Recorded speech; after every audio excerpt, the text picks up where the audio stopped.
for it a lot, cause our fire is burning and they're helping you fight. It's the fire keepers, the fire keepers, fire keepers, fire keepers, fire keepers. Recovery, Bunker BG, talk recovery.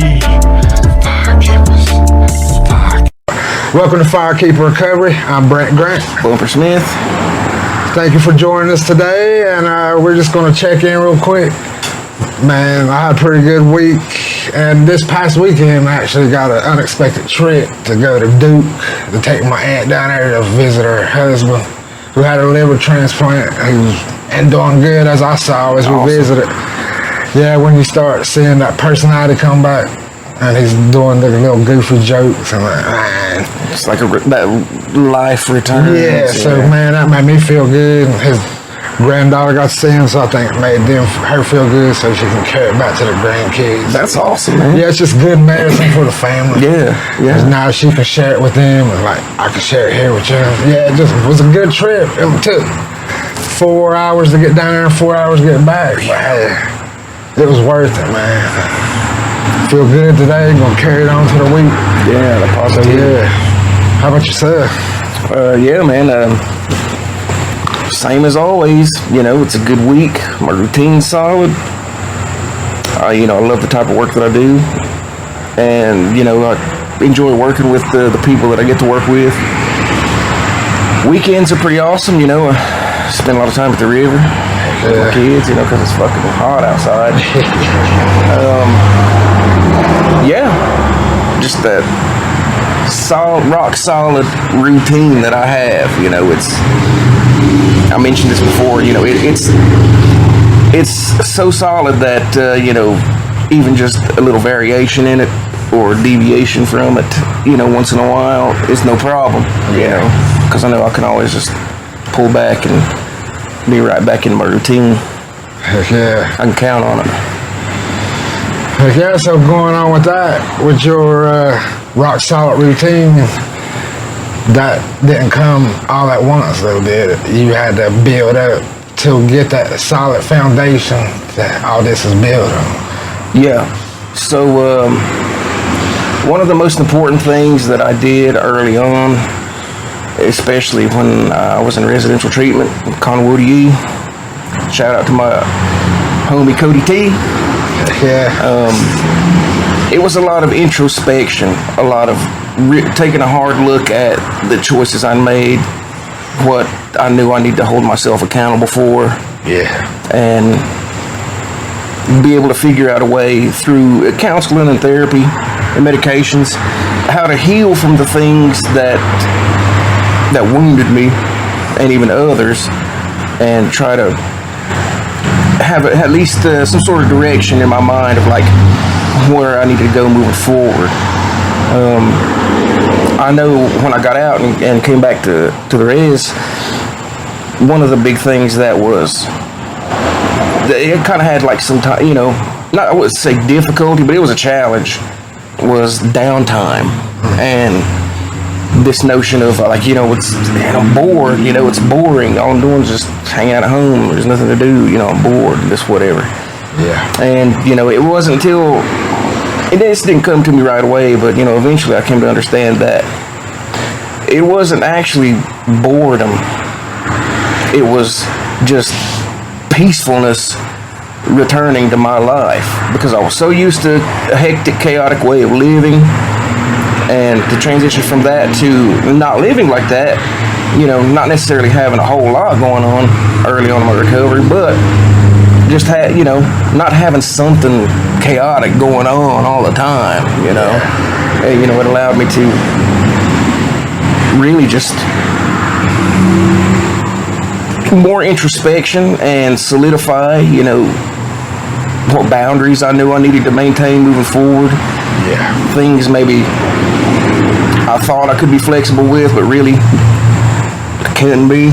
Yeah. And just eventually it was, I settled into an early routine then, and that boredom became peace. It got to where like, after I started working, I could come home and have a little routine after I got off work, and just be able to unwind and be okay with just sitting outside on the porch, listening to the creek, just in silence with the sounds of nature, and be content. Yeah. Because I knew that that was one aspect of what my recovery was going to be when I stuck to it. Yeah. And the foundation for it is in that healing.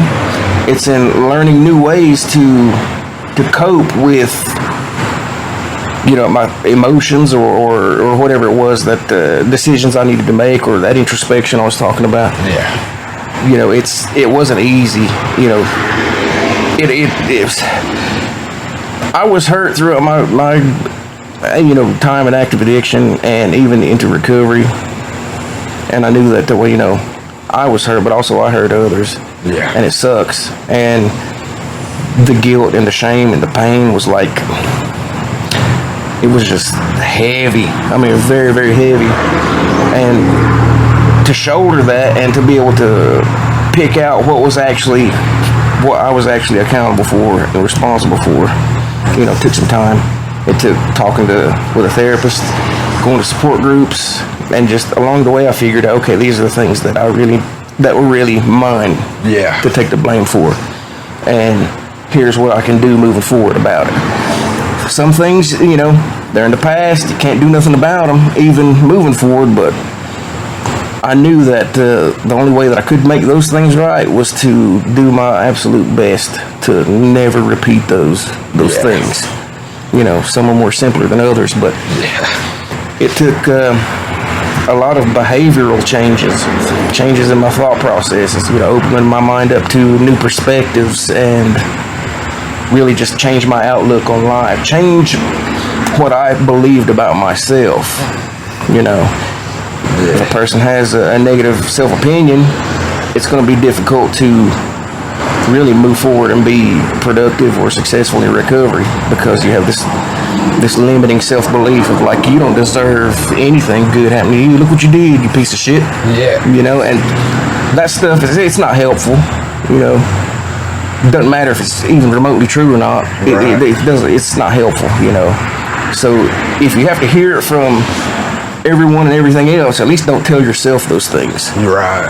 You know, what everybody else says or thinks, can't control that. They think, say what they want to. That's them, on them. Yeah. Yeah. You're not doing the best you're doing the best you can right now. Yeah. So that don't mean that it won't get better and that your best isn't good enough. It's just, this is the best right now. Tomorrow it might be better. Yeah. So it's about being present and not hanging on to tomorrow or like yesterday. You just got to be present and do what you can. Yeah. Yeah. Yeah, absolutely. Yeah, and I like that foundation that you got, that knowing.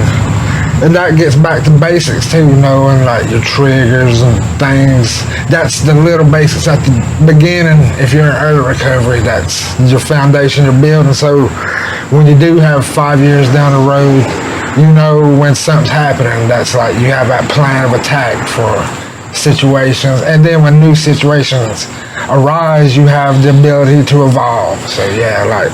Absolutely.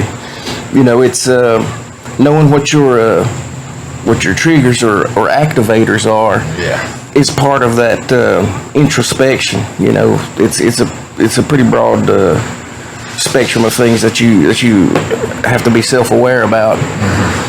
But as I've progressed in my recovery, solidifying the foundation that I've built in my recovery with, you know, being strong in the basics. You know, also with you know, behavioral changes, you know, behavioral pattern changes, learning healthy habits, discarding the old unhealthy ones, you know, changing my outlook on things.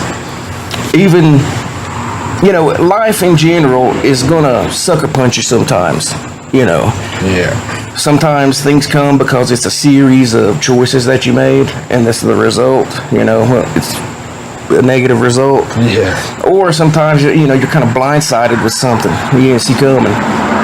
Either way, that's going to happen whether you're in recovery or not. Right. But in your recovery, to have a solid foundation and know your coping skills, your grounded techniques, these things that you can lean on in the moment, to get through that emotional spike, or even people in your sober support network that you can call on, you know, whether it's through Autoniski or just one of your new friends in recovery. Yeah.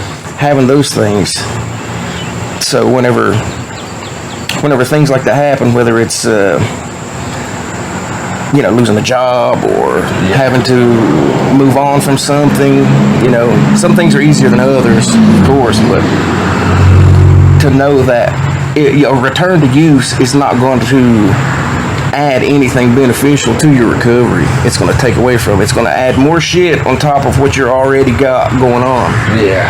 You know, so it's, as much as it sucks to have to go through and navigate your situation or your thoughts, your emotions, you know, clear-headed and sober, a return to use would only, like, it'd be like just a brief, you know, false relief from what you got going on, and it's really only going to add more shit to whatever you got going on anyway. Yeah, because the next day you still remember, but then you have the guilt of using. And you're probably sick if you haven't used them forever. You're going to get sick. And then wrestling with the whole, you know, guilt, shame, and embarrassment cycle that comes from, you know, like, man, I was doing good, I was doing so well, and now this happened, you know, and everybody thought so highly of me, and now it's going to change the way that they see me. Yeah. Maybe, maybe not. That's beyond my control. What is within my control is what I do moving forward. Yeah. You know, it's what I do moving forward. That's the power that I have, and with that power, making, you know, responsible, smart choices for my recovery. That's how I can get back on track. That's how progression can be continuous. Yeah. And that's like taking responsibility if you make a mistake, whatever that may be. It's like I always come back to when I drank a few months ago. I came back, I took responsibility. I owned it, and I didn't try to lie to myself, because that's when it starts. When I'm like, well, it wasn't that bad. It's like, well, it happened, so it was probably bad. Yeah. So yeah, that's because my foundation, I guess, is stronger than it was. I'm not saying it's perfect, because if it was, I wouldn't. I had the drinking episode, so yeah, I know that I still have work. I still got patches I gotta fill in, like a pothole. Sometimes they're good, and then it rains, and you find out there's some loose dirt under there. And it's like, oh man. So it's good. I learned from it instead of letting it knock me down like it could happen. Like, well, it's done started. Let's keep going. Fuck it. Yeah. But I was able to say, nah, man, it's just this time. Now, let's gotta get back to work. Yeah. Absolutely. You know, there's an aspect of when something like that happens. I know, with me anyway, when something like that would happen, you know, we tend to diminish it. You know, like, well, it wasn't that bad. You know, so kind of brush it off, and that can happen one of two ways. We can diminish it to the point where, like, you know, I don't worry about it, and we don't try to investigate or look into why it occurred and what to do to prevent that moving forward. Or we diminish it, you know, of like, it's almost like a positive diminishment, because we're like, all right, I'm going to take ownership of it. I'm going to acknowledge that, yes, this mistake happened, but I'm not going to let it keep me in the same, like, hamster wheel of the guilt and the shame and embarrassment, you know, like we discussed a minute ago. Yeah. I'm going to just, all right, I'm going to own it and move forward. Yeah. But diminishing it, it sounds bad, but it's not. It could be good or bad, like a good type and like a negative type. Yeah, if you're not taking, if you're taking some accountability, but not, I get it. Yeah, because I had to figure out why I was wanting to go back. And I got some good reasons. Well, I don't think I got good reasons. I think I found out the reasons, I think. Like I was not suffering enough was one reason. I was getting overconfident, so I was like, it scared me, so I was trying to self-sabotage again. But then stuff wasn't going right, so I was trying to just not wonder why no more. So I was like, you can forget. Hell with it. Yeah, so I just didn't want to think that day, and then that day turned into another day. So yeah, then I was like, catch yourself. But that came later, though, after I had to look back, because I was thinking it was one reason, but it wasn't. Yeah. So, yeah. That's some good introspection, man. I mean, it really is. That shows a lot of, like, the internal work that you've been doing. It seems you've really been able to take a good look at what contributed to that. Yeah. And, you know, knowing what contributed to it is like a huge step in the right direction, because if you know why something happened, then you can figure out a solution.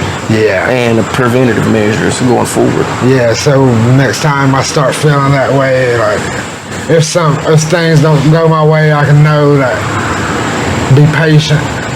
Things work out when they work out. Yeah.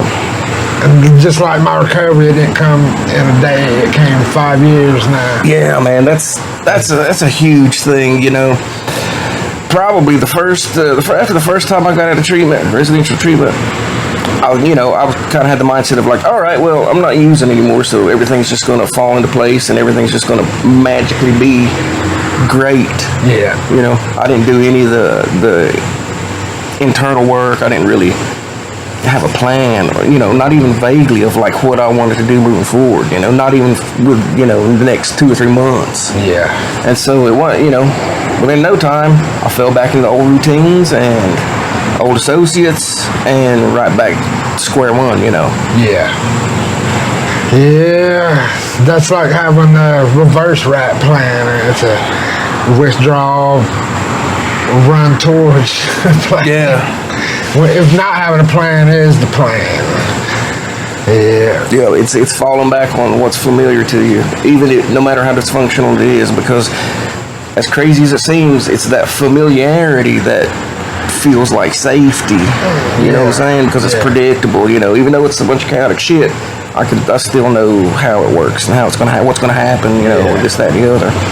Yeah. Change occurs over a period of time, and it happens in spurts, leaps and bounds. You know, I don't think it's like just once, you know, like a clock steady moving. You know, it's like it's in little jumps. You know, it certainly was for me.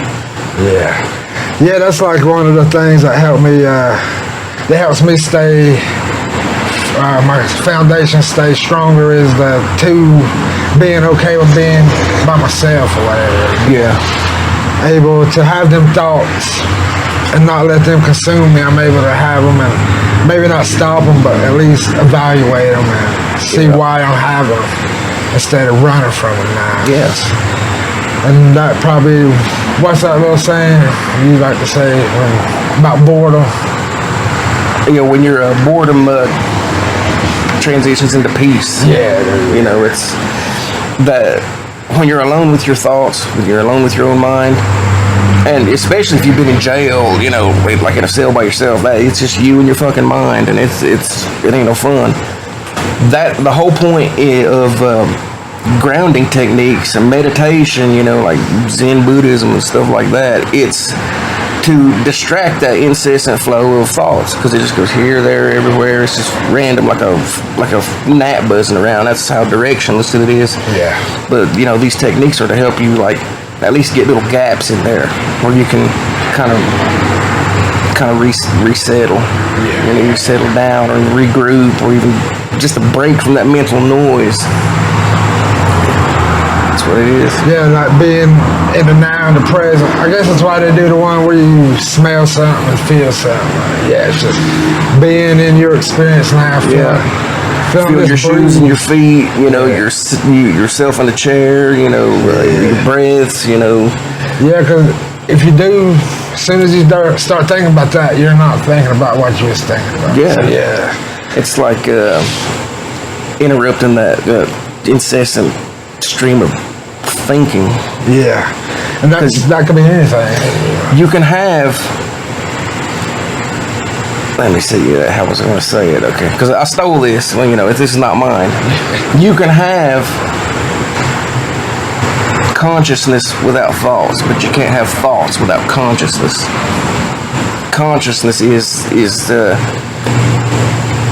when you notice yourself noticing, like when the thoughts are going on nonstop, you are the witnessing presence to those thoughts. That is you. That's your consciousness. and the mind is just like buzzing around and making a racket and shit. You have to look at it to see it. Yeah, it's like the tree in the woods thing. Does it make a sound? Yeah. Or like when you see a cloud in the sky and it goes by, your mind is like the sky, and those thought forms are the clouds. You don't make any kind of judgments on it, whether, okay, this is good or this is bad. You don't invest any emotion into it. You just observe it. There it is, and there it goes. And return to your peaceful center. Heck yeah. Yeah, that all helps. When you get that foundation under you, you're able to get to that place to be peaceful in almost any situations. Even like for me, it's good for me to practice when I'm in like a family gathering where it's uncomfortable, everybody asking uncomfortable questions. I'm able to ground myself and be there without actually being there. It helps in other situations too, not just like your recovery. Yeah, absolutely. It's probably true for everyone, but I know for sure for myself that as I've gotten more solidified in my recovery, like my boundaries have been galvanized. Like I know off the rip, these are the things that I will not compromise, that I will not budge on from. Right. And they have to be the ones they're healthy, because I don't want to be flexible on anything that might give foothold to something that's not good for my recovery. No matter what it is. Usually when a return to use happens, it happens way in advance. It starts with maybe something's going on, and then it builds and it builds and it builds. Like when you shake a Coke bottle, that pressure just builds, and then when you try to open it, all this shit just comes busting out. Yeah. But if you, metaphorically, if you like every so often let the gas out the Coke bottle periodically here and there, then finally when it's time to open it all the way, it's not just busting out. You can have a nice drink of soda. Yeah. And it's as it should be. Yeah. Just relieving a little tension, a little pressure. Yeah. It's your coping skills. Yeah. Doing it healthy ways, like learn a new hobby. Nobody's ever like just really great at something off the rip. I mean, some people are just naturally talented or gifted like that, but even they can learn techniques and ways to make better what they're already good at. Yeah. But whether it's your coping techniques or painting or shooting 3-pointers, the more repetition produces more observable results. Becomes, you get better at it, you get good at it. Yeah, just like Jordan.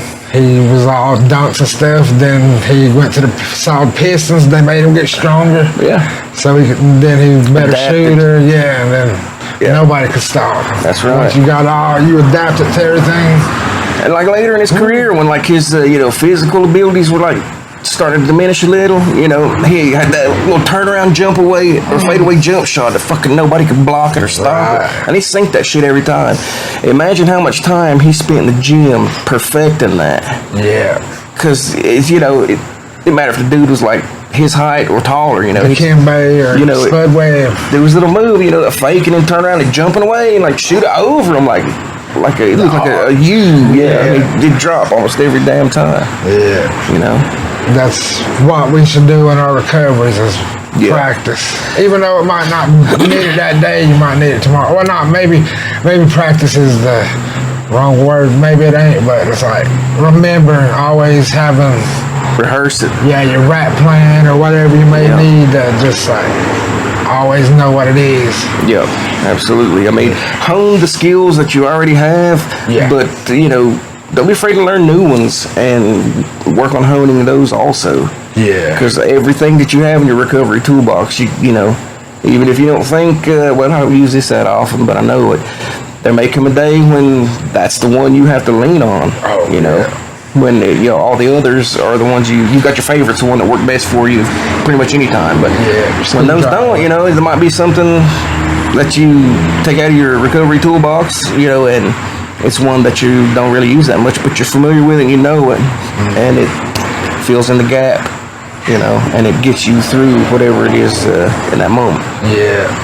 It's that, Yeah, because you never know what you're going to need, because you never know what life's going to throw at you. Yeah, but don't be scared of like thinking too far ahead in the future. In the point, to the point of all the what ifs or what could be's or what might happen. It's like those are just thoughts in your head. None of that shit's real. Just like any of the things, the past only exists as memory. Yeah. And it's like a residual effect of your experience in the now. Yeah. Just like thoughts about the future or mental projections. You know, I mean, if you plan for something, you can, kind of predict how it's going to go. But, just these scenarios in your mind, it'd drive you crazy if you just are consumed with those. You have to just, I dismiss those things. Like, you know what? I don't know, as a matter of fact, how this is going to happen. So why let it, disturb my peace? You're right. Which used to be boredom, but now it's peace. Peace. And we all worked hard to get where we are in our recovery. Made hard decisions, smart decisions. We committed, our time and energy to investing in our recovery for ourselves first and foremost. My recovery's. I have to put it before everything else, even my children, because it's the foundation from which all these other things in my life that matter are possible. Yeah. Without my recovery, there's jail or death. What good are you there for your kids? It takes away everything that you love and that matters to you. Yeah. You got to be able to roll with the punches that life throws you. I had to get used to things not going the way that I wanted them to, or the way that I had these expectations I had in my mind. Yeah. Or this timeline I had in my mind. Reality will put that shit in check quick. Yeah. And you have to be okay with like, all right, it's not going my way. What am I gonna do? I can accept it, or I can, use it as a reason or a justification for a return to use. Yeah. Or some other such thing. It's you got to be able to get used to hearing no. You got to be able to. You got to be able to bob and weave, and navigate the current of life, so to speak. Yeah, no doesn't mean never. Yeah, that's right. Yeah, it means not right now. Yeah. Like a salesman, be a good salesman. Turn that no into a yes. That's right. Yeah. And now you're selling yourself. So. To yourself, more or less, like every day you get up, it's, what do you feel like you're worth? Do you feel like you're worth doing your best? Yeah. For your recovery. Some days it's better than others, Not everybody has perfect days all the time, but even on the shit days, like my worst day in recovery is like a million times better than the best day I thought I was ever having in an active addiction. It just is. Yeah. Heck yeah. Well, heck yeah, man. I think we had some good stuff today. That was, I kind of rambled for a while there, but nah, that's good stuff there. I think it's good for people to hear about just having that strong base is good. Coming back every now and then. It's like, now we still got to remember what we did in the recovery. Now, because that's what reinforces all these things we're talking about that we're hoping will be helpful to you out there, in your recovery at whatever stage, especially early on. Yeah, it's things that we still practice to this day, and I've got a few years, into my recovery. It's still things that I have to. It's for the rest of my life. It's how it's going to have to be. But I made peace with it, and it doesn't mean it has to suck or be like no fun or boring or whatever. Everything is like what I make it, and my recovery makes it possible. And life is good. Yeah, when you're in recovery, it just is. Yeah, and just because it ain't fun to other people doesn't mean it's not fun for you. That's right. That's why some people like board games, some people can play cards, but some people need to like bet on cards. So there's varying degrees, find what works for you. Yeah. It's only boring to other people. Yeah. Well, it's only boring if you don't like it. So yeah, that's why I go watch wrestling next weekend. No, next Wednesday I'll be in Atlanta watching wrestling. Hell yeah. That's one of my few escapes where I'll leave Turkey for. There you go. Yeah. Going to Atlanta. Cut loose and just recharge and enjoy something that you're passionate about. Yeah. That's, you know, safe for you to enjoy in your recovery. Yeah, with Absolutely. my brother, so it's like two things. Yeah, it's family time and escape. enjoying it. Absolutely. Hell yeah. So yeah, that's the only thing I got coming up in the future. Besides, hopefully doing more podcasts with more of you great folks in recovery who want to share your story. So Absolutely. yeah, reach out, comment, like, and down underneath. Can approach either one of us about coming on. You know? Yeah. Hit us up always at Brant M. Grant at Gmail. M from Montgomery. Yeah, Brant Montgomery Grant. Yeah, buddy, you got anything else you need to plug? Yeah, I give a shout out to my buddy Cody T. I got to also give a shout out to Chris Ball. Both of those guys were techs when I was at Conway E. Still to this day, they will send me encouraging words of support. And I appreciate those guys so much. You know, it really means a lot. It's helped me more than they may think. You know, so I'm grateful for them. Yeah, just thank you to everybody that gives us encouraging words of support out in the community, man. It does feel good. We're not getting big heads. You can see we're still here in the heat. Just talking because it feels good for us, man. Yins help us, hopefully the same as if we help Yins in. Yeah, that support means a lot for us. Absolutely. So that's all I got. So I'm Brant Grant. Bumper Smith. And we'll leave the light on for you.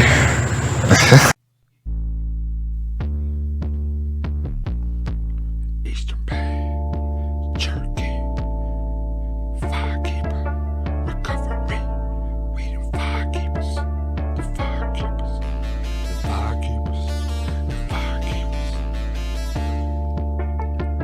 Yeah, coming to you live from the mountains of smoke. Firekeeper recovery, bringing you hope. If you're living in darkness, look for the light, cause our fire is burning and they're helping you fight. It's the Firekeepers, the Firekeepers, Firekeepers, Firekeepers, Firekeepers, recovery. Bumpin' BG, talk recovery.